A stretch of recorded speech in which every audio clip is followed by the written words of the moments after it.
हम लोग हमारे चंगाई के विषय को आगे देखेंगे। हम देखेंगे लेसन 3। क्या सही है? ठीक है, लेसन 3 हम लोग बात करने वाले हैं पश्चाताप के कानूनी बातों की, और हम लोग बात करेंगे चंगाई के साथ में जुड़े हुए विषयों को लेकर। चंगाई प्रभु के प्रभुता के साथ में जुड़ी हुई बात नहीं है, और ना ही इसमें यह बात है कि तेरी मर्जी है या नहीं। ये तो एक कानूनी बात है। ये एक ऐसी बात है जिसमें हमारे अधिकार है और हम कर सकते हैं। असल में बोला जाए तो ये तो एक मांग है। ये तो हमारी विरासत और ये हमारा अधिकार है। मैं इस बात को इस प्रकार से बताना चाहता हूं। आप निकाल सकते हैं रोमियो 10वां अध्याय। अगर हमने कोई इवेंजेलिस्टिक कैंपेन किए होते और वहां पर 500 अविश्वासी होते और उनमें से 250 अविश्वासी आगे आते, जिसे हम लोग वेदी की बुलाहट कहते हैं प्रभु को स्वीकार करने के लिए, और रोमियो 10वां अध्याय कहता है कि अगर वे अपने हृदय से विश्वास करते और अपने मुंह से अंगीकार करते तो उसका परिणाम क्या होता? वे लोग उद्धार पाते। तो उस स्थान में कितना ज्यादा उद्धार उपलब्ध है। उद्धार उन सभी 500 लोगों के लिए उपलब्ध नहीं कराया गया है, और उनमें से 250 लोग आगे आकर अपने हृदय से विश्वास करते हैं और अपने मुंह से अंगीकार करते हैं कि यीशु मसीह प्रभु है। उनमें से कितने, अभी ध्यान से सुनिए, परमेश्वर को कितने लोगों को उद्धार देना चाहिए? 250 लोगों को। क्या वो कह सकता है ये तो अच्छा है आज शाम को, लेकिन मैं सिर्फ 100 लोगों को उद्धार दूंगा? सराहना करता हूं आप सभी लोगों की, लेकिन आज शाम को मैं सिर्फ 100 लोगों को ही दूंगा। वो इसे नहीं कह सकता क्योंकि उसके वचन वहां पर दिए गए हैं। उसके वचन हमें दिए गए हैं। अगर 250 लोगों ने अपने हृदय से विश्वास किया और अपने मुंह से अंगीकार किया, वे उद्धार को पाएंगे।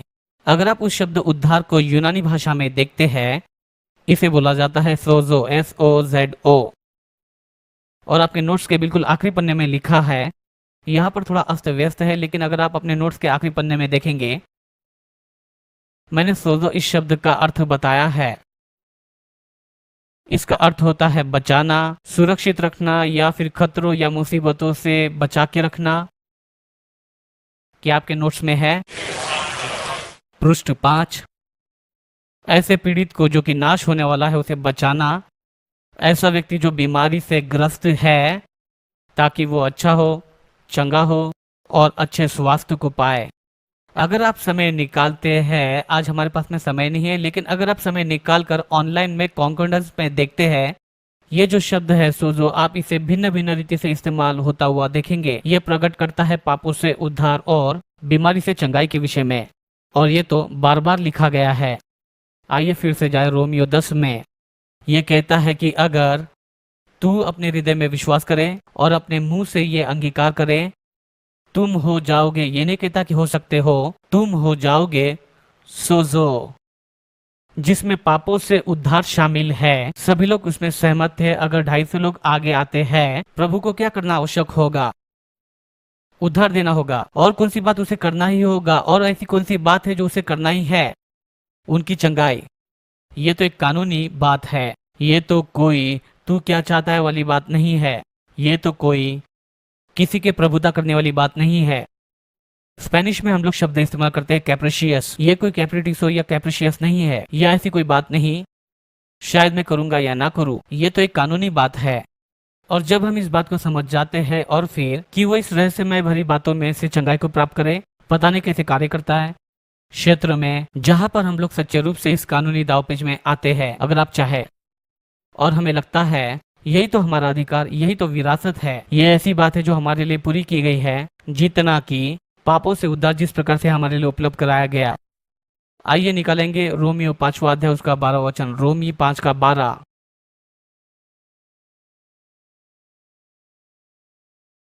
हम ये जानना चाहते हैं कि बीमारी कहां से आई। बीमारी कहां से आई? रोमी 5 उसका 12। क्योंकि जब एक मनुष्य के अपराध के पाप से संसार में प्रवेश किया और मृत्यु ने पाप से जन्म लिया। बीमारी ये तो एक फल है उस वृक्ष का जो पाप से है। अन्य फल भी है, लेकिन बीमारी उनमें से एक फल है पाप के उस जड़ से, क्योंकि पाप के द्वारा आया। अगर मृत्यु पाप के द्वारा आई है तो फिर ये सोचिए कि बीमारी क्या है। बीमारी मृत्यु का संकेत है। जहां मृत्यु अपने पहले स्तर पर होता है, बीमारी मृत्यु का आरंभ है, ये बीमारी का पहला स्तर होता है। हर एक बीमारी जो अस्तित्व में है उसका सिर्फ एक ही लक्ष्य है, वो आपकी मृत्यु है। एक साधारण सी सर्दी भी आपको मार सकती है अगर वो आपको दयनीय हालत में पाती है तो। किसी भी कारणवश बीमारी का लक्ष्य तो चोरी करना, नाश करना और घात करना है, और ये खोली गई है मृत्यु के कारण। मृत्यु पाप के कारण छोड़ी गई है। अब मैंने इसमें थोड़ा समय बिताया है। अगर बीमारी अगर पाप के जड़ का एक फल है, कितने लोगों ने पहले धान निकाला है? ठीक है, ऊपरी भाग को आप निकाल लेंगे तो फिर क्या होगा? यह फिर से बढ़ता है। मैं ये कैसे जानता हूं? मेरी खेती भरी पड़ी है। अगर आप जड़ पर काम करते हैं फिर क्या होता है? समस्या समाप्त। अगर आप बीमारी के जड़ पर काम करते हैं, जो कि क्या है? पाप। जड़ पर काम करेंगे, समस्या खत्म। अगर आप पाप की समस्या पर काम करते हैं, आप बीमारी पर काम करते हैं। अगर आप जड़ पर काम करते हैं तो आप फल पर काम करते हैं। इसलिए वो कहता है कि अगर तुम अपने हृदय में विश्वास करो, अपने मुंह से अंगीकार करो तो तुम सोजो हो जाओगे, तुम उद्धार पाओगे। सिर्फ आत्मिक बदलाव ही नहीं होगा लेकिन शारीरिक बदलाव भी होगा। मसीह में ये सब आपके वारिस का एक हिस्सा है। ये कानूनी बात है, कोई बेतुकी बात नहीं है कि शायद ये काम करे या ना करे। लोग कई बार पूछते हैं, ठीक है, जैसे वो बोलते हैं हम कभी बीमार ना हो, अगर ये हमारी विरासत का हिस्सा है तो हम कभी मरने भी नहीं चाहिए। शायद मैंने इस बात को बताया था, हम विनाशी है और जब तक यीशु लौट कर ना आए तब तक हमारे शरीर वैसे ही रहेंगे। और मरना है, हमें बीमार होकर नहीं मरना है। मृत्यु याकूब 1:26 के अनुसार जब आत्मा शरीर को छोड़ देती है, मुझे लगता है व्यवस्था विवरण 34:7 इस प्रकार से कहता है। व्यवस्था विवरण 34:7 मेरे साथ में निकालिए। व्यवस्था विवरण 34:7। और मूसा अपनी मृत्यु के समय 120 वर्ष का था, न तो उसकी आंखें धुंधली पड़ी और न ही उसका पौरुष घटा हुआ था। न तो उसकी आंखें धुंधली हुई थी, न तो उसका पौरुष कम हुआ था। वो 120 साल का था। ये तो बाढ़ के पश्चात की बात है। परमेश्वर ने प्रतिज्ञा की है, मेरी व्यक्तिगत कल्पना है, आप इसे न माने। मेरा यह मानना है कि हमें 120 साल की प्रतिज्ञा दी है। और भजन 90 में मैंने इस बात को बताया था कि 70 या 80 की उम्र तो मानो एक श्राप है जो कि इजराइल के लिए था, उनकी आज्ञा न मानने के कारण। और परमेश्वर तो दरअसल उनको जंगल में ही रखने वाला था और 40 सालों तक वो वहां पर भटके जब तक उनकी पीढ़ी खत्म न हुई, वे प्रतिज्ञा के देश में प्रवेश कर पाए। 70 या 80 की उम्र हमारे लिए प्रतिज्ञा नहीं है। ऐसे कई सारे अविश्वासी है जो 90 और 100 तक की उम्र तक जीते हैं। तो 70 या 80 की उम्र हमारे लिए कोई वाचा नहीं है जो हमें लेने की आवश्यकता है। 120 या उससे भी ज्यादा परमेश्वर ने हमारे लिए सोचा है। और यहाँ पर लिखा है कि वह बीमार होकर नहीं मरा, उसकी आंखें धुंधली नहीं हुई, न ही उसका पौरुष कम हुआ। मैं तो इसकी घोषणा करते रहता हूँ, आप अपने आप के लिए कोई और ढूंढे, मैं तो इसकी घोषणा करता हूँ। ठीक है, और इसे मैं अपने आप पर बोलते रहता हूँ। भविष्य के लिए मेरे पास में बहुत सारी योजनाएं हैं। मैं तो उसके बिल्कुल आधे तक, हाँ आधे तक भी शायद नहीं पहुंचा हूँ।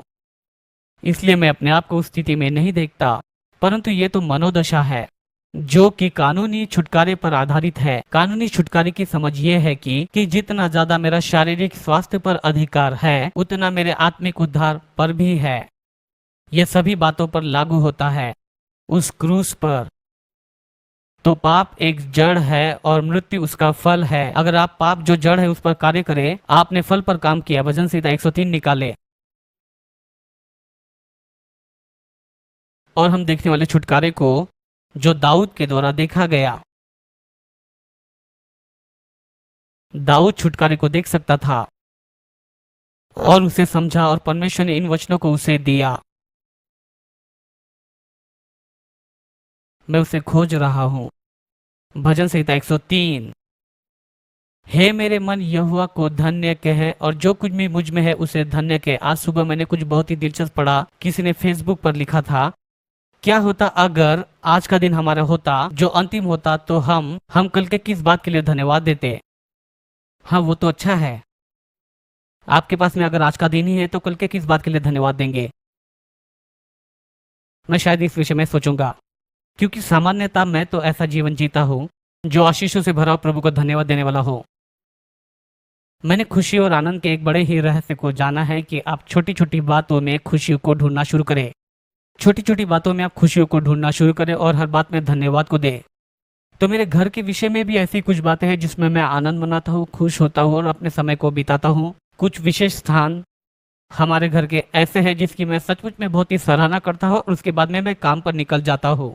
हमारे कार्य के स्थान पर ऐसे कुछ दृश्य है जिसका मैं सचमुच आनंद उठाता हूँ और वहां पर जाने के लिए मैं अपने आप को रोक नहीं सकता हूँ और इसके लिए प्रभु को धन्यवाद देता हूँ और उसके लिए स्तुति चढ़ाता हूँ। यह बड़ा ही मजा किया है। मैं प्रभु को बहुत सारी चीजों के लिए धन्यवाद देते रहता हूँ। एक दिन मैं और मेरी पत्नी AWM रोड से जा रहे थे। मेरे एक हाथ में पानी की बोतल थी, दूसरे हाथ में उसकी पानी की बोतल थी और बहुत सारा सामान था मेरे हाथों में। फिर भी एक उंगली से दरवाजा खोलकर खींच सकता था। मैंने कहा कि प्रभु का धन्यवाद, हमको 5 उंगलियां दी है। उसने कहा, बेरी तुम तो कहाँ की कहाँ सोचते हो। लेकिन मैंने बहुत सारी चीजों के लिए प्रभु को धन्यवाद देना सीखा। हर एक चीजों के लिए मैं जीवन से प्रेम करता हूँ और जीवन का मैं आनंद उठाता हूँ। मैं हर समय कहता हूँ, हे मेरे मन यहोवा को धन्य कहता रहे। मुझे लगता है कि मैं किसी एक वक्त पर किसी जगह पर काम कर रहा था। मेरी पत्नी ने मेरी ओर देखकर कहा, तुम जैसा होना बहुत ही आनंद की बात है। यह सच में ऐसा है? हाँ, ये है। हे मेरे मन यहोवा को धन्य कहे और जो कुछ भी मुझ में उसे धन्य कहे। हे मेरे मन यहोवा को धन्य कहे और जो कुछ मुझ में उसके पवित्र नाम को धन्य कहे। हे मेरे मन यहोवा को धन्य कहे और उसके किसी भी उपकार को कभी ना भूलना। जो तेरे सारे अधर्म को क्षमा करता है और तेरे सारे रोगों को चंगा करता है। जो क्षमा करता है, तो हम लोग देखेंगे कि छुटकारे के 2 पहलू होते हैं।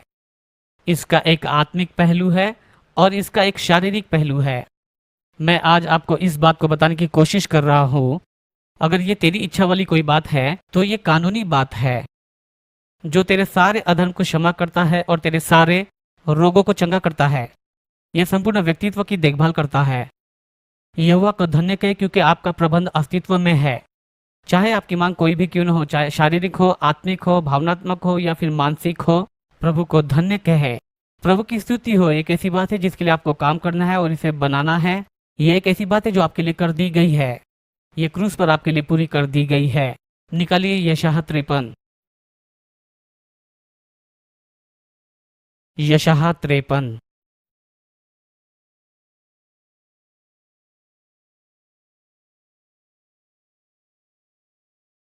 यशायाह 53 4 और 5 वचन। हम देखेंगे कि यशायाह के द्वारा छुटकारे की भविष्यवाणी की गई है। यह अद्भुत अध्याय है जिसको हमने दूसरे कक्षाओं में देखा है। फिर भी ये एक भविष्यवाणी का प्रकाशन है कि क्रूस पर क्या होने वाला है उसके विषय में और इसका अर्थ हमारे लिए क्या है। यशायाह 53 उसका 4 इस प्रकार से कहता है, निश्चय उसने हमारे रोगों को सह लिया और हमारे दुखों को उठा लिया। और हिब्रू में इन शब्दों का अर्थ है, निश्चय ही उसने हमारी बीमारियों को सह लिया और हमारे दर्द को उठा लिया। उसने हमारी बीमारी को सह लिया और दर्द को उठा लिया। हम इसकी ओर लौट कर आएंगे। तो भी हमने उसे परमेश्वर का मारा कूटा और दुर्दशा में पड़ा हुआ समझा, परंतु वो तो हमारे ही अपराधों के कारण घायल किया गया, वह कुचला गया। ये तो सही शब्द है। हमारे ही अधर्म के कामों के कारण और हमारी ही शांति के कारण उस पर ताड़ना पड़ी कि उसके कोड़े खाने से हम लोग चंगे हो जाए। दूसरे शब्दों में छुटकारा स्थान ले रहा है मनुष्य के हर एक भागों के लिए, आत्मा, प्राण और शरीर के लिए। हर एक बात इसमें शामिल की गई है। ऐसी बात अगर जो अछूती हो, जब आदम ने पाप किया तो एक व्यक्ति के पाप के द्वारा इस संसार में मृत्यु आई और बीमारी मानो तो मृत्यु की पहल है। हर एक बात जो कि अछूती थी, तनाव या फिर सतावट, हर बात जो आप कल्पना कर सकते हैं, डर, घबराहट, शारीरिक दशा, वो सारी बातें पाप के द्वारा छू दी गई है। और यीशु ने इन सारी बातों का सामना उस क्रूस पर किया और लिखा गया कि वो बीमार बना, उसने बीमारियों को उठा लिया, बीमारियों के द्वारा कुचला गया, उसे भेदा गया और उसके कोड़े खाने से हम लोग चंगे हुए। आप में से कितने लोगों को निर्गमन 15 अध्याय उसका 26वां वचन याद है? और उस पेड़ को उस खारे पानी में छोड़ा गया और परमेश्वर ने अपने आप को प्रकट किया एक नाम के द्वारा जो ये कहता है कि मैं वो परमेश्वर हूं जो तुम्हें चंगा करता हूँ। हिब्रू में उस नाम को कहा जाता है राफा, RAPHA। मैं वो परमेश्वर हूं जो तुम्हें चंगा करता हूँ। यह उसके नाम का एक पहलू है। पुराने नियम में हम लोग प्रभु के छुटकारे के 7 नामों को देखते हैं और प्रत्येक नाम का अद्भुत अर्थ है और ये सब यीशु से भरे हुए हैं। वो कहता है कि मैं वो प्रभु जो तुम्हें चंगा करता हूँ, राफा। आपको पता है यशायाह 53 में इस शब्द का अर्थ क्या है? उसके कोड़े खाने से हम लोग राफा। उसके कूड़े खाने से हम उसके नाम हो गए।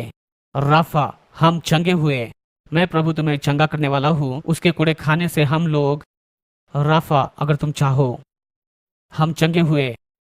यह उसके नाम का एक हिस्सा है। यह छुटकारे के वैधानिकता का एक हिस्सा है कि यीशु ने यह नहीं कहा कि जो कुछ भी तुम मेरे नाम से मांगो, इसके प्रति आपका एक अधिकार है। यह उसका नाम है। यह एक उसका नाम है। यह एक कानूनी बात है। यह एक ऐसी बात नहीं है जिसके लिए परमेश्वर पीछे हट जाए। यह तो उसके लिए बिल्कुल करने वाली बात है जो उसके नाम के साथ में जुड़ी है और उसे वो करना ही है। उसके वचन के साथ छुटकारे का यह भविष्यवाणी का प्रकाशन प्रभु स्वयं इस बात के लिए बाध्य है। ये तो उसी की इच्छा और उसी की कामना है और वो चाहता है कि आप इस नाम को पकड़ ले और इस बात को समझ ले कि जिन पीड़ाओं को उसने क्रूस पर सहा उसके द्वारा क्या परिवर्तित हुआ है। आप लोग राफा हुए, आप चंगे हुए। निकालिए वचन 10। तो भी यहोवा को यही भाया। भाया इस शब्द का यहाँ पर अर्थ है उसे कुचलना। और उसे कुचलना, आज सुबह मैं यहाँ पर और कुछ बातों को जोड़ना चाहता हूँ। टुकड़ों में उसे बिखेर देना और सताना, इस शब्द का यही अर्थ है। उसके साथ में ये करना परमेश्वर को भाया ताकि आपको इसमें से न जाना पड़े। और उसने उसे रोगी किया, इसका अर्थ है कि उसने उसे कमजोर बनाया, रोगी और बीमार। आप कल्पना कीजिए, प्रभु को ये भाया कि उसे कुचले ताकि वो उसको बना सके बीमार और कमजोर और रोगी, कि उसके कोड़े खाने से उसका नाम जो प्रकट करता है आप उसकी परिपूर्णता में प्रवेश कर सके। राफा, चंगाई। यही तो छुटकारे की एक बात है और छुटकारे की वैधानिकता है जो हमारे लिए उपलब्ध कराई गई है। फिर देख लेता हूं कि क्या कोई बात मैंने छोड़ तो नहीं दी है। जब वो क्रूस पर था, और मुझे लगता है कि इसके विषय हमने उस दिन बात की है, गलातियों 3:13। कुछ ही क्षण में इसके विषय में बात करूंगा। आइए फिर से निकाले वचन 12 को, यशायाह अध्याय 53 के। अब कई बार जब मैं लोगों से चंगाई के विषय में बात करता हूँ या वो मुझसे बातें करना चाहते हैं, उनमें से एक बात यह है, यहाँ पर तो बात की जा रही है आत्मिक बीमारी के विषय। मैंने अभी तक इस बात को नहीं जाना है कि क्या है। न ही किसी के पास जाकर कहता हूँ मुझे आत्मिक निमोनिया है, और न ही किसी के पास जाकर कहता हूँ मुझे आत्मिक कैंसर है। सताने वाली एक आत्मा होती है, लेकिन ये शारीरिक रूप से प्रकट होती है। हम बात कर रहे हैं शारीरिक व्याधियों के विषय, बीमारियां। लेकिन वो कहने की कोशिश करेंगे ये आत्मिक चंगाई के विषय में नहीं बोला जा रहा है, पाप के विषय बोला जा रहा है। बात की जा रही है मनुष्य की स्थिति के विषय में, लेकिन शारीरिक चंगाई के विषय में नहीं। आपके पास कोई अधिकार नहीं जब तक प्रभु ये निश्चित न कर ले कि आपको चंगा करे। क्या कभी किसी ने यह सुना है? शायद किसी ने नहीं सुना है। वचन 12 इस प्रकार से कहता है, इस कारण मैं उसे महान लोगों के संग भाग दूंगा और वह सामर्थियों के संग लूट बांट लेगा, क्योंकि उसने अपना प्राण मृत्यु के लिए उंडेल दिया। वह अपराधियों के संग में गिना गया तो भी उसने उठा लिया। रेखांकित करें इस शब्द को, उसने बहुतों के पाप का बोझ उठा लिया। क्या उसने आपके पाप का बोझ उठाया? वो शब्द वहां पर है NASA। हम इसे नासा कहते हैं जो अंतरिक्ष से जुड़ा हुआ है, लेकिन यहाँ पर इसका अर्थ ये नहीं है। शायद नासा हो, मुझे नहीं पता, लेकिन ये है उसने उठा लिया हमारे पापों को। क्या सब लोग सहमत है? ठीक है, वचन 4 की ओर जाए। निश्चय ही उसने हमारे रोगों को सह लिया। यहाँ पर वो शब्द है सह लिया। तो जो कुछ भी उसने आपके पापों के साथ में किया, उसने आपकी बीमारी के साथ में भी किया। यह वही शब्द है और वही छुटकारा है। उसने इन दोनों को सह लिया। जब आप जड़ पर काम करते हैं तो आप फल पर काम करते हैं। आप क्रूस के पास में इस प्रकार से नहीं जा सकते हैं कि संसार के पापों के लिए आप मरे और बीमारी पर आप काम ना करें। इसे अलग नहीं कर सकते। अगर पाप पर काम किया, आपने बीमारी पर काम किया, क्योंकि मनुष्य जाति में मृत्यु ने प्रवेश किया पाप के कारण ही। तो अगर हम पाप की समस्या पर काम कर रहे हैं, हम बीमारी की समस्या पर काम करते हैं। निकालिए मत्ती 8।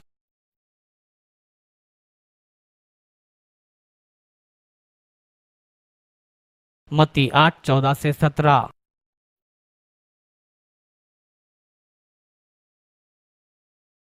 यहाँ पर हम लोग यीशु को क्रियाशील होता हुआ देखेंगे। इस प्रकार से लिखा है कि जब यीशु पतरस के घर आया, उसने उसके सास को ज्वर में पड़ी देखा। उसने उसका हाथ छुआ और उसका ज्वर फिर उतर गया। कुछ लोगों ने उसकी पत्नी को सुझाव दिया और बाद में पतरस ने 3 बार इनकार किया।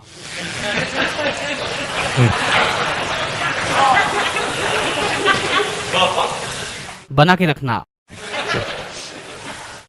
ये सांस वाला मजाक है, ठीक है। उसने उसका हाथ छुआ और उसका जोर उतर गया और वो उठकर उसकी सेवा करने लगी।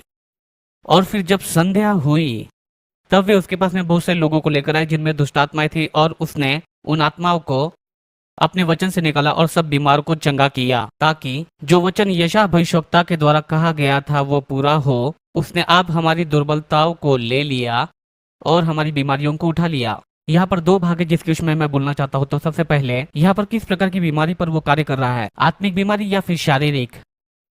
वो शारीरिक बीमारी पर कार्य कर रहा है, लोगों के शरीर के अंदर की बीमारी पर कार्य कर रहा है, वो उनको शारीरिक रूप से चंगा कर रहा है। बहस करने वाली बात यह है, वो तो अभी इस बात को कर रहा है, अभी ये पूरा कर रहा है। ऐसी बात नहीं जो उसने क्रूस के बाद में की है, वो इस बात को अभी कर रहा है ताकि वो हमें इस बात को बता सके उसके प्रेम और बाकी सारी चीजों पर, लेकिन अभी उस पर हमारा अधिकार नहीं। यही तो वो बहस होगी। लेकिन थोड़ा क्षमा कीजिए, मरकुस दूसरे अध्याय में हमने इसे पढ़ा है कि एक व्यक्ति को छत के ऊपर से नीचे उतारा गया था। यीशु ने वो कौन सी बात थी जो पहले कहा था, पुत्र तेरे पाप क्षमा किए गए हैं। क्या क्रूस के पहले भी वो इस बात को नहीं कर रहा था? मैं आपसे पूछना चाहता हूं, क्या उसने पाप क्षमा करना छोड़ दिया था क्रूस पर जाने से पहले? बिल्कुल नहीं। और न ही चंगाई को उसने रोका है। दूसरे शब्दों में वो राज्य का प्रदर्शन कर रहा था, पापों की क्षमा के विषय में और बीमारियों और व्याधियों की चंगाई के विषय में। इस बात को मैंने दूसरी कक्षाओं में भी बताया था, यहाँ के लिए करस्पॉन्डेंट विद्यार्थियों के लिए और ऑनलाइन विद्यार्थियों के लिए। अगर उसने उस लकवाग्रस्त व्यक्ति के पापों को क्षमा किया जिसका परिणाम यह हुआ कि वो चंगा हुआ, उसके पश्चात में हम उसकी सेवकाई को देखते हैं कि उसने हर एक व्यक्ति को चंगा किया जो शैतान के सताए थे। इसका अर्थ क्या होता है? उसने पहले क्या किया था? अगर वो फल पर कार्य कर रहा है तो पहले उसे किस बात पर उसे कार्य करने की आवश्यकता है? जड़ पर। उसने उनके पापों को क्षमा किया। आपको क्यों लगता है कि स्वर्गदूत जो कि लिखा गया लुका 2 में पृथ्वी पर शांति इस बात की घोषणा की? यीशु ने क्यों लुका 4 उसका 18 और 19 में यह कहा, प्रभु के प्रसन्न रहने का वर्ष? क्यों यूहन्ना ने कहा कि परमेश्वर का मेमना संसार के पापों को लिए जाता है?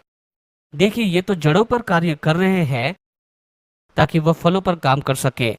तो हर एक व्यक्ति जो चंगा हुआ वो क्षमा किया गया, और इसी बात को करने की हमें आज्ञा दी गई है, जाकर बीमार को चंगा करो। क्यों? क्योंकि वो क्षमा किए गए। मैं जो बताना चाहता हूँ ये उसके विषय का एक भाग है, लेकिन दूसरा कुरिन्थियों 5वां अध्याय उसका 19वां वचन कहता है कि वो उनके अपराधों का दोष उन पर नहीं लगाता है।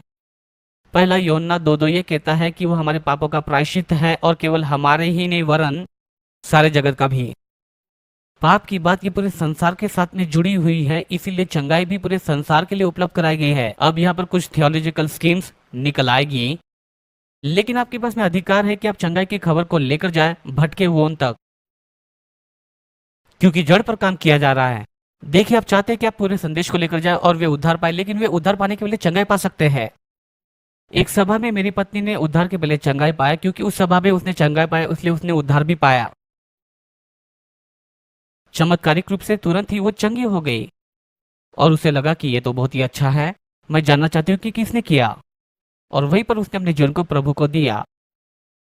और देखिए, ये तो कानूनी है, लेकिन दुर्भाग्यपूर्ण बात यह है कि कलीसिया में हमारे पास में ये सब बातें हैं, डॉक्ट्रिनल थियोलॉजिकल बकवास।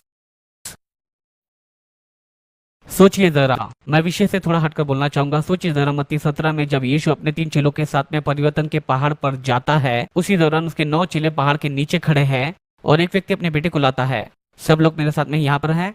वो गिरता है पानी में, फिर आग में, और यहाँ वह वो गिरता रहता है और ये सब बातें, मुंह से झाग निकलता है। अब यहाँ पर ये 9 चेले हैं जिनको ये सारे अधिकार दिए गए हैं। वे दुष्ट आत्मा को निकालते हैं और लोगों को चंगा करते हैं। उनके पास गवाही थी। और फिर यहाँ पर वो व्यक्ति अपने बेटे के साथ में आता है और वे उसे चंगा नहीं कर सकते। यीशु 3 चेलों के साथ में उस पहाड़ पर है और फिर ये 9 एक साथ परेशानी में आ जाते हैं और कहते हैं, हे, कोई भी बीमार को चंगा कर सकता है, हमें अधिकार दिया गया है बीमार को चंगा करने का। अगर हम लोग चंगा करते तो हमारे पास गवाही होगी, लेकिन ये तो चंगा नहीं हो रहा है। ठीक है, तो इसका मतलब क्या है? इसका मतलब यह है कि परमेश्वर नहीं चाहता कि हर कोई चंगा हो जाए। यही ठीक है। यही ठीक लगता है, शायद प्रभु यही चाहता कि हर कोई चंगा न हो। फिर यीशु पर्वत से नीचे उतरकर आते हैं, उसे चंगा करता है और उन्हें डांटता है। यही तो प्रभु की इच्छा है। ये तो हमेशा प्रभु की इच्छा है, लेकिन कई बार हम लोग सही स्थान पर नहीं होते जहां से हम लोग विश्वास के कार्य को कर सकने पाए। मैं इस बात को किसी और कक्षा में और किसी एक पाठ में पढ़ाऊंगा। ये तो हमेशा प्रभु की इच्छा है, क्योंकि ये तो एक कानूनी बात है।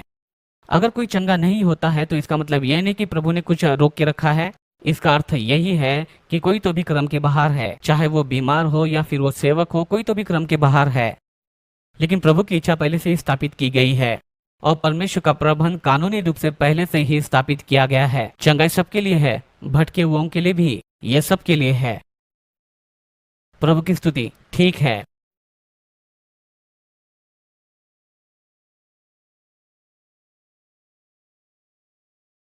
आइए कुछ क्षण के लिए हम लोग अधिकार के विषय में सोचें।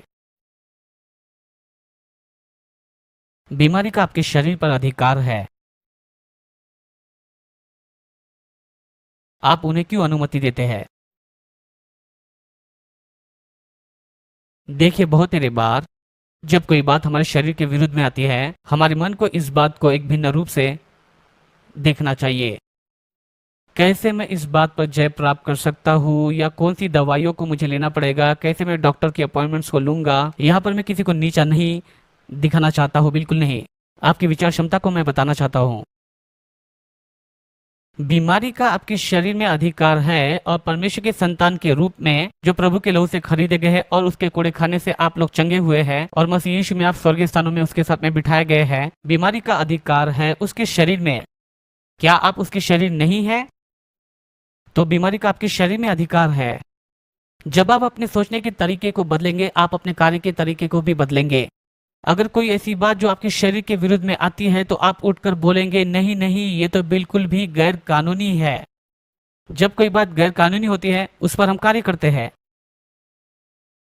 याकूब 1:17 इस प्रकार से कहता है कि हर एक अच्छा और सिद्ध वरदान ज्योति की पिता की ओर से आता है, और इसमें किसी भी प्रकार का कोई परिवर्तन नहीं होता है। बीमारी अच्छा वरदान नहीं है, यह प्रभु की ओर से। इसलिए हमारे पास में जो कानूनी अधिकार है उस पर हमें बने रहना है। अगर हम अपने हृदय से विश्वास करते हैं और अपने मुंह से अंगीकार करते हैं, तो हम लोग चंगे होंगे। उद्धार, चंगाई, छुटकारा, कोई भी समस्या क्यों न हो, ये उसे ढांप लेती है। और ये कानूनी है। प्रभु ये नहीं कह सकता आने के लिए धन्यवाद, लेकिन आज नहीं। वो ऐसा नहीं कह सकता। वो खुद ही इस बात में बाध्य है अपने शब्दों के। अब अगर, और आप सभी ने नया जन्म पाया है, मैं इस बात को मानता हूं, और आप पवित्र आत्मा से भरे हुए हैं, आपके पापों पर कार्य किया गया है कि नहीं? मैं ये पूछता हूं, क्या आप अभी भी पाप करने के योग्य हो? यहाँ पर कितने पापी हैं? ओह, क्या आप अभी भी बुरे चुनाव करने के योग्य है? और जो चुनाव आप करते हैं उसके परिणाम आपको भुगतने पड़ते हैं। हालांकि ये सब बातें क्रूस पर कर दी गई है। क्या बीमारी को क्रूस पर लगाया गया था? क्या आप अभी भी बीमार होते रहते हो? तो इस पाप से हमें क्या करना है? ओ, मुझे तो पाप करने दीजिए, ठीक है। यह अपने आप नहीं है। आपकी पवित्रता अपने आप नहीं है, न ही आपका स्वास्थ्य अपने आप है।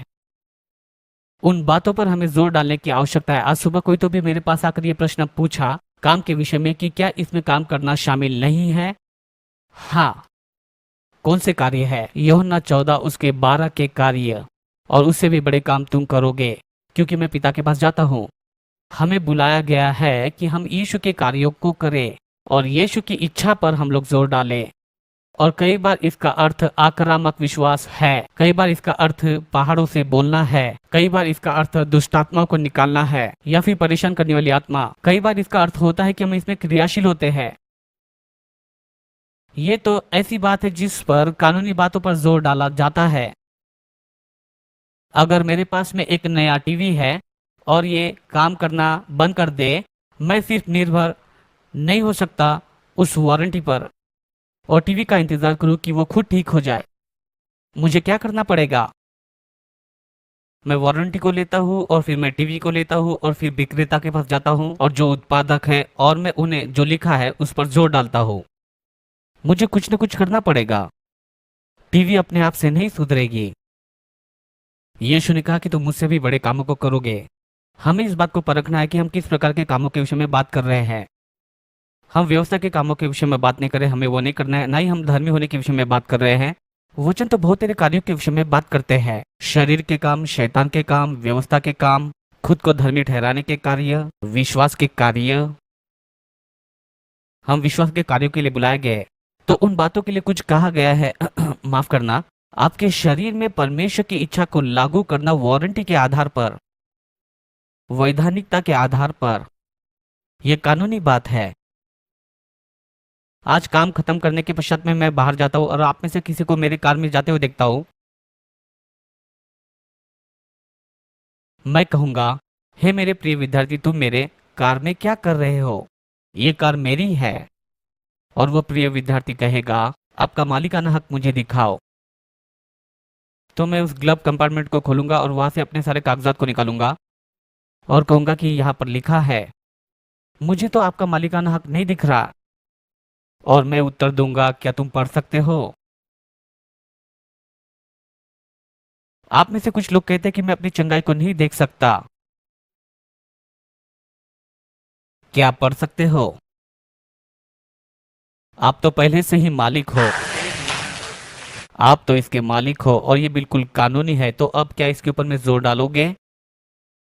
क्या इस पर जोर डालोगे? अगर मैं किसी को अपने घर में घुसता हुआ देखूंगा, मैं वहां आराम से बैठा नहीं रहूंगा और जब भी वे जाना चाहे तब मैं उनको जाने दूंगा। मैं कॉल करूंगा 911 पर और उस पर मैं कुछ कदम उठाऊंगा।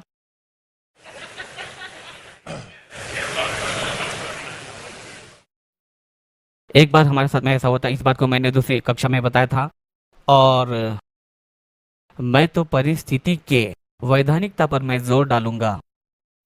हम में से बहुत सारे लोगों ने बहुत ज्यादा आराम कर लिया है, इसके बजाय कि हमें जोर डालने की आवश्यकता थी।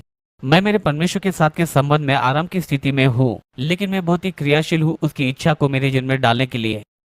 ये दो भिन्न बातें हैं।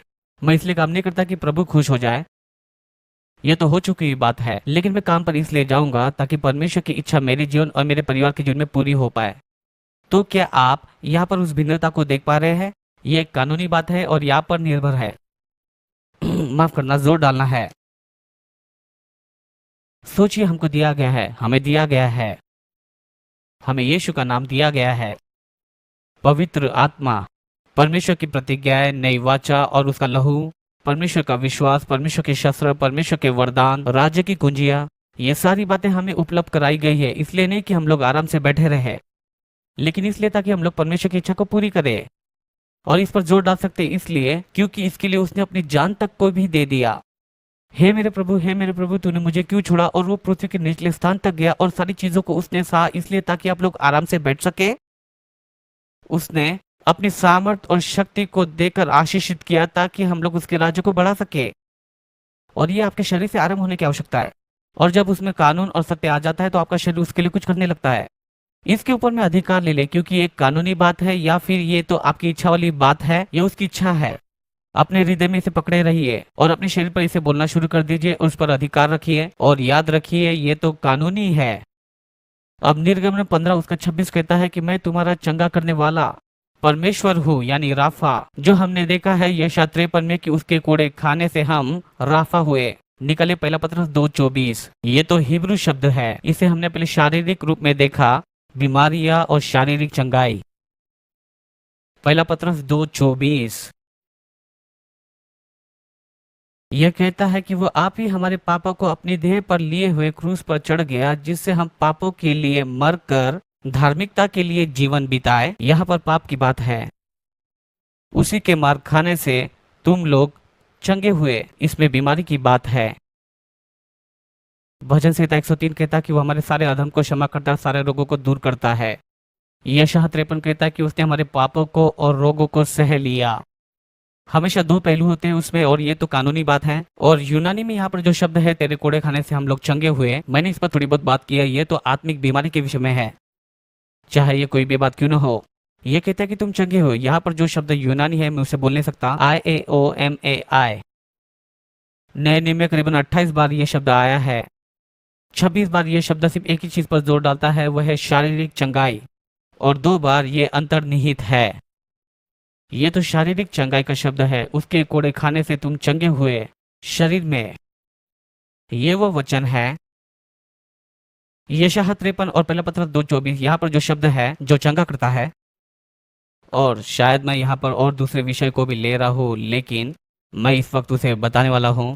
जब हम ग्वाटेमाला में थे, करीबन 1 साल तक हम लोग ग्वाटेमाला में थे स्पेनिश सीखने के लिए, और उस समय के दौरान ही हम लोग वहाँ पर जनवरी के महीने में गए थे। तो मुझे लगता है कि सितंबर की बात होगी। हम लोग सेवकाई के लिए एक पहाड़ पर गए जो कि बहुत ही दूर दराज का गांव है, जहाँ पर कुछ भारतीय, ग्वाटेमाला में भिन्न भिन्न प्रकार की भारतीय प्रजाति है। तो उस पहाड़ पर हम लोग एक विशेष जाति में सेवकाई कर रहे थे, और इस प्रक्रिया में उन्होंने हमें खाने के लिए बुलाया था, और खाना जो था वो बहुत ही ज्यादा मसालेदार था, और बड़ी मुश्किल से ही मैं उसे खा पा रहा था। और फिर कुछ ही दिनों के पश्चात में मुझे अच्छा नहीं लग रहा था, और 2-3 दिन बीत चुके थे, और मैं तो अपने आप में बहुत ही कमजोर महसूस कर रहा था। मुझे ठीक नहीं लग रहा था। और एक दिन मैं सुबह उठा और मैंने अपने आप को आईने में देखा और कहा, ओ, मेरी आंखें पीली हो चुकी थी, मेरा शरीर पीला हो चुका था। और मैं अपनी पत्नी के पास में गया और अपने पत्नी से पूछा, देखो। उसने कहा कि ओ बेरी, तुम्हें पीलिया हो गया है। मैं हमारे कलीसिया के ही एक डॉक्टर के पास में गया, और उन्होंने सारे खून के परीक्षण को करवाया, और जैसे डॉक्टर हमेशा करते हैं, आज तक की देखी हुई मेरी यह सबसे भयंकर बात है। मुझे लगता है कि वो यही कहना चाहता था। तो लेकिन फिर भी ये उन्होंने कहा कि इसको ठीक होने के लिए करीबन 4 महीने का समय लग जाएगा। मैंने कहा, मेरे पास 4 महीने नहीं, मुझे नवंबर में चिली जाना है, और ये शायद सितंबर की बात थी। और उसने कहा कि तुम यात्रा नहीं कर सकते या कोई और बात नहीं कर सकते, बिस्तर पर रहना होगा और परहेज को करना होगा। और इसलिए मैं बिस्तर पर पड़ा हुआ ये सोच रहा था। मेरे किसी एक अच्छे मित्र ने विश्वास की किताबों को और चंगाई की टिप्स को लेकर आया था। अपने आप को मैं इसमें डुबा रहा था, और मैं इन सारी बातों को अभी सिखा सकता हूँ। मैं यहाँ ऊपर जानता हूँ, मैंने इसे सिखाया था, सिखाता हूँ और आगे सिखाता रहूंगा। फिर मैंने इस बात के अंतर को महसूस किया कि कैसे जानना और जानना। 4 हफ्ते मेरे पास में करने के लिए कुछ भी नहीं था, तो मैंने कहा कि मुझे बीमार नहीं रहना चाहिए। मैं तो विश्वास का जन हूँ, परमेश्वर का जन हूँ और एक मिशनरी हूँ। मैं बीमार नहीं हूँ, तो मैं बीमार क्यों हूँ, ऐसी बात चल रही थी। और मैं इन सब बातों पर काम कर रहा था, और मैं वचन में था। 1 सप्ताह बीत गया, दूसरा सप्ताह बीत गया, चिड़चिड़ा और चिड़चिड़ा होते गया, क्योंकि बीमारी में मैं अच्छा नहीं, लेकिन मैं बदतर हो जाता हूँ, और मैं मानो एक भालू के जैसा हो गया था। मैं वहां पर रहना नहीं चाहता था, जो कि एक अच्छी बात थी। और मैं तो वचन पर ध्यान दे रहा था और वचन में ध्यान दे रहा था। और 4 सप्ताह के समय में मैं तो निकल आया था उस बेडरूम से, और मैं बैठा हुआ था रसोई घर में, और मैं बैठा हुआ था लकड़ी की कुर्सी पर, और मैं वहां बैठा हुआ था और अपनी आत्मा में इसे देख रहा था। उसके कोड़े खाने से मैं चंगा हो गया था। मैंने इसे देखा और मेरे लिए प्रकाशन बन गया था, और उसी क्षण में मैं जान गया मैं चंगा हो गया। मैंने सिर्फ इस बात को देखा ही नहीं, लेकिन मैंने इस बात को जाना भी। मैं सिर्फ महसूस नहीं कर रहा था, लेकिन मैं जानता भी था। मुझे लगता है कि मैंने महसूस किया, और मुझे लगा मैं चंगा हूँ। और मैं उठा और मैंने कपड़े पहने, क्योंकि मैं अपने विश्वास में क्रिया डालना चाहता था। और मैं दरवाजे से निकलकर रास्ते पर इधर उधर घूमने लगा, और मेरा तो बहुत ज्यादा वजन घट चुका था, दर्द में था, पीला हो चुका था और अच्छा नहीं दिखाई देता था। अब देखिए कैसा अच्छा दिखाई देता हूँ। और लेकिन मैं जान गया कि मैं चंगा हो गया, और उसी क्षण से पुनर्स्थापना की जो प्रक्रिया है आरंभ हुई। मैं चंगा हुआ, मेरा वजन फिर बढ़ने लगा, और सामान्य होने के लिए मुझे कई सारे हफ्ते लग गए थे। इसमें 4 महीने नहीं, लेकिन 4 हफ्ते लगे। लेकिन इसमें क्या हुआ कि परमेश्वर का जो वचन है मेरे हृदय में जीवित हुआ, और ये वचन ही था परमेश्वर की सृष्टि में जो हर समय में कार्यरत था। मैं इसमें कभी भी जुड़ सकता था, लेकिन इसमें मुझे कुछ समय लगा कि अपने हृदय को और अपने मन को साफ करके मैं सिर्फ उसकी उपस्थिति में अपने ध्यान को केंद्रित कर सकूं। किसी कारणवश मुझे इस बात को समझने के लिए 4 हफ्ते का समय लगा। और मैंने सोचा, अगर मैं ग्वाटेमाला में बगैर किसी परेशानी के होता, यानी अगर यहाँ पर कुछ नहीं होता, तो हम में से कितने लोगों को परमेश्वर की आवाज सुनने के लिए हमारे गैजेट्स, हमारे गिज़मोस का इस्तेमाल करना पड़ता था। हम इसलिए नहीं चंगे होते क्योंकि हम लोग नहीं सुनते हैं कि हम चंगे हैं। शायद हमने इस बात के लिए अपने समय को उस संबंध में निवेश नहीं किया था, इसके बजाय कि हम उसके ऊपर में सोचते रहे। हमें तो अपने मन को नया बनाना है, इसलिए तो मैं यहाँ पर हूँ। लेकिन आपको संबंध की आवश्यकता है, जहाँ आप आत्मा से सुन सकते और देख सकते हैं। जो मैं आपके साथ बांट रहा था, ये कोई बौद्धिक बात नहीं है, लेकिन ये तो आपकी आत्मा में का प्रकाशन है। ये तो एक कानूनी बात है कि उसके कोड़े खाने से आप चंगे हुए। तो मैंने कुछ उदाहरणों को दिया है आपके नोट्स में। इस शब्द के विषय में यूनानी में IAOMAI, ताकि मैं आपको बता सकूं कि ये शारीरिक चंगाई है कि उसके कूड़े खाने से हम लोग शारीरिक रूप से चंगे हुए। तो अगर अलौकिक चंगाई अस्तित्व में है और हम सभी सहमत हैं कि अलौकिक चंगाई है, तो इसे बढ़ाने के लिए कोई एक आत्मिक कानून भी जरूर होगा। ये कोई ऊपरी बात नहीं होगी, ये कोई ऐसी बात या किसी अच्छे दिन पर हुई नहीं। उसमें एक आत्मिक नियम होना आवश्यक ही है, क्योंकि जो कुछ भी परमेश्वर करता है वह वाचा के द्वारा करता है। वो जो कुछ भी करता है, हमारे पास में समय नहीं कि हम लोग वाचा के विषय में बताएं। सदम और गमोरा नाश किए गए, ये हो सका उसकी वाचा के मनुष्य अब्राहम के द्वारा। पृथ्वी पर की बाढ़, अगर आप इसका अध्ययन करते हैं, ये तो नूह था जिसने संसार पर भर्त्सना की। ये पहले या दूसरे पत्रस में लिखा गया है, ये उसकी वाचा के मनुष्य के द्वारा हुई। जो कुछ भी प्रभु इस संसार में करता है वो वाचा के द्वारा करता है। हर एक बात कानूनी होनी चाहिए, कोई भी बात ऐसी खड़ी नहीं होती या फिर अचानक नहीं होती। तो जब वो कहता है कि उसके कोड़े खाने से हम लोग चंगे हुए, तो ये उसकी वाचा है। अधिकार चंगाई के लिए इस पर आप जोर डालें, इसे असली बनाए और सत्य बनाए। इस बात को अपनी आत्मा में देखे। ये तो आपकी वाचा और आपका मालिकाना हक है। अगर आप पढ़ेंगे कि ये आपका है, या फिर अपनी आत्मा में आप इसे जान जाते हैं ये आपका है। मेरा समय निकला जा रहा है, मेरे साथ भी निकले पहला कुरिन्थियों की किताब, थोड़ा यहाँ पर देखेंगे। क्या आज सुबह कोई आशीषित हुआ? पहला कुरिन्थियों 11। मैं फिर से दो पहलुओं को दिखाऊंगा। पहला कुरिन्थियों 11:23। क्योंकि ये बात मुझे प्रभु से पहुंची और मैंने तुम्हें भी पहुंचा दी कि प्रभु यीशु ने जिस रात उसे पकड़वाया गया, उसने रोटी ली और धन्यवाद करके उसे तोड़ी और कहा, यह मेरी देह है जो तुम्हारे लिए है, मेरे स्मरण के लिए तुम यही क्या करो। इसी रीति से उसने बियारी के पीछे कटोरा भी लिया और फिर उसने ये कहा, यह कटोरा मेरे लहू में नई वाचा है, जब कभी पियो तो मेरे स्मरण के लिए तुम यही किया करो। अब प्रश्न यह है, लहू किसके विषय में बताता है? पापों की क्षमा। प्रश्न, तोड़ी हुई देह क्या बताती है? वहां पर शरीर क्यों बताया गया? अगर लहू ही सब कुछ कर रहा है तो शरीर क्यों? यह मेरी देह है जो तुम्हारे लिए तोड़ी जाती है। उसके कोड़े खाने से हम लोग चंगे हुए। उसने हमारे रोगों को सह लिया।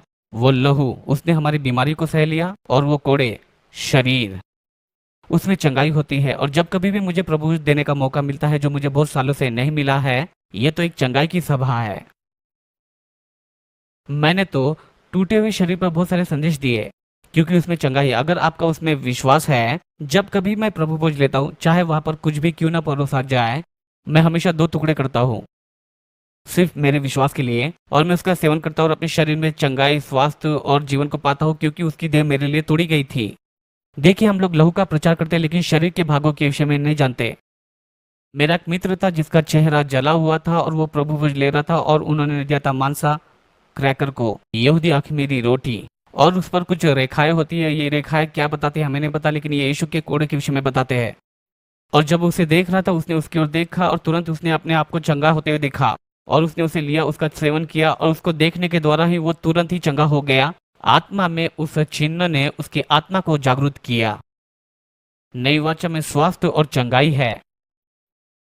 वो लहू और शरीर, पाप और बीमारी, इन सभी बातों पर काम किया गया है। अगर आप इस्राएल में जाएंगे, मैं उसको पढ़ना नहीं चाहता हूँ, लेकिन मैं थोड़ा सा देखना चाहूंगा। निकालिए, हाँ मत निकालिए निर्गमन 12, परंतु बाद में यहाँ पर पहले फसह के विषय में बताया गया है। और हर एक परिवार ने एक मेमने को बलिदान किया, और लहू के साथ क्या किया?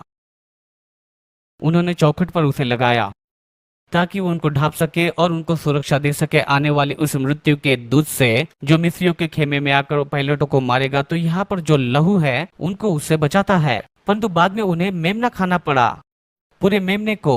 वो मेमने को क्यों खा रहे? मेमना कौन है? मेमना क्या बताता है? यह मसीह की देह है। अब अगर ये ऐसा है तो वो उसे क्यों खा रहे हैं? निकालिए भजन संहिता 105। और स्पेनिश भाषा में इस बात को बहुत ही अच्छी रीति से बताया गया है। मैं इसको आपको बताना चाहूंगा। हर किसी को स्पेनिश बोलना चाहिए। इसे स्वर्ग में बोलेंगे।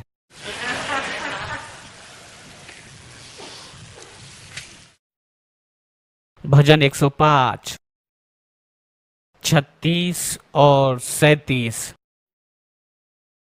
यह कहता है, उसने उनके देश के सब पहिलौठों को और उनके पौरुष के सब पहले फल को नष्ट किया। तब वह इज़राइल को सोना चांदी दिलाकर निकाल लाया और उनमें से कोई भी निर्बल न था।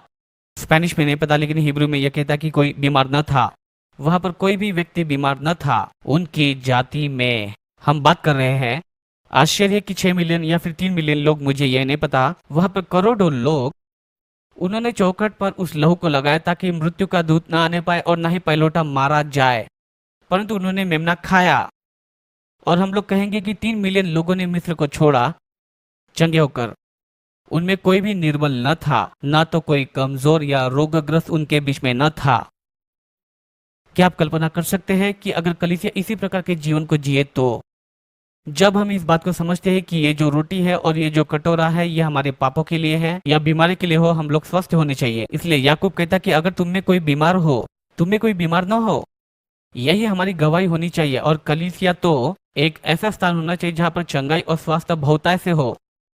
और हमें तो एक दूसरे की प्रार्थना और एक दूसरे की सेवा के लिए तेज होना चाहिए और छुटकारे की वैधानिकता पर हमें जोर देना चाहिए हमारी देहों में।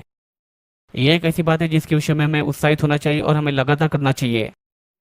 निकालिए गिनती 21।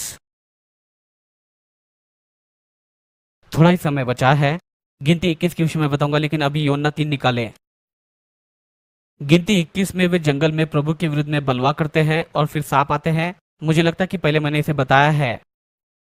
और मूसा इज़राइल की संतानों के लिए मध्यस्थी करता है, क्योंकि इन सांपों के काटने के द्वारा लोग मारे जा रहे थे। और परमेश्वर उसे एक पीतल के सर्प को बनवाने के लिए और उसे खंभे पर लगाने के लिए कहता है। पीतल या तांबा मैं भूल गया। और उसे उठाने के लिए कहा ताकि जो कोई भी सांप को देखे वह चंगा हो जाए। कुछ बातों को पुनः सिखाऊंगा क्योंकि मैं जानता हूं कि यह सिखाया गया है, लेकिन सांप तो समस्या को दर्शाता है। उसने ये नहीं कहा कि बिना धब्बे वाला मेमना लो और खंभे पर लगाकर ऊंचा उठाओ। उसने कहा कि एक सांप बनाओ, क्योंकि सांप तो एक समस्या है। अगर आप निकाले गलातियों 3:13, सिर्फ 2 मिनट, गलातियों 3:13, ये पता चलेगा कि वो हमारे लिए श्राप बना था। अगर आप निकालेंगे 2 कुरिन्थियों 5:21, ये कहता है कि वो हमारे लिए पाप बना, हमारे लिए उस क्रूस पर वो खुद ही समस्या बन गया। अगर आप उस छाया को देखते जहां पर उस सर्प को ऊपर में रखा गया था जिसे देखकर चंगाई होती थी, तो क्या आप असली मसीह की ओर देखकर चंगे नहीं होंगे? ऐसा व्यक्ति जिसने आपके पापों को और आपके रोगों को उसने सह लिया, क्या उसकी ओर देखकर आप चंगे नहीं हो सकते? अगर वो छाया उन्हें चंगा कर सकती है तो असली मसीह उन्हें चंगा नहीं कर सकता है? यूहन्ना 3 में, जल्दी से, यूहन्ना 3, मुझे लगता है यही है। हाँ, 3:14।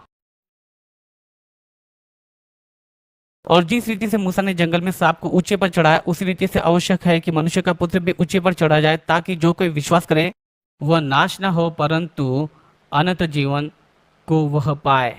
और वचन 17 कहता है ताकि जगत उसके द्वारा उद्धार को पाए, वगैरह वगैरह वगैरह वगैरह। मसीह की ओर देखकर आप चंगे हो सकते हो। देखिए देखिए, ये तो आत्मिक जागृति का एक समय है। अपनी आत्मा में आप इसे देखें। ये कानूनी लेन देन है। अगर आपके बैंक में $1000 है, आप बैंक में रेंगते हुए नहीं जाते। अगर ये आपकी इच्छा है तो क्या मुझे 50 रुपए मिल सकते हैं? आप ऐसा नहीं करते हैं। जब आपको पता है कि आपके पास पैसा है, आप अंदर आते हैं और अपने चेक को देते हैं, और ये तो कानूनी लेन देन है, और आप अपने पैसे को फिर पाते हैं। ये कानूनी है।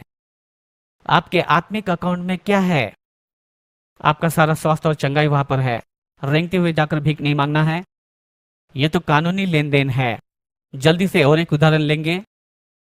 बिजली, और हमारे घरों में से प्रत्येक के घरों में मैं यकीन करता हूं कि बिजली है। हाँ, कुछ लोग तो एक घर में रहते हैं, उनके 5 शयन कक्ष है और सब कुछ बहुत ही सुंदर है, लेकिन 140 वाट का ही बल्ब है।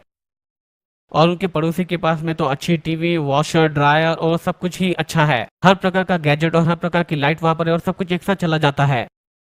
और 140 वाट वाला व्यक्ति यह सोचता है कि मेरे घर में यह सब बातें क्यों नहीं है? तुम्हारे पास है, लेकिन किसी बात को जोड़ा नहीं है। यह सब वहीं पर है, आपकी चंगाई वहां पर है। उसे जोड़िए और आनंद लीजिए, उसे ग्रहण कीजिए, ये तो कानूनी बात है। आमीन।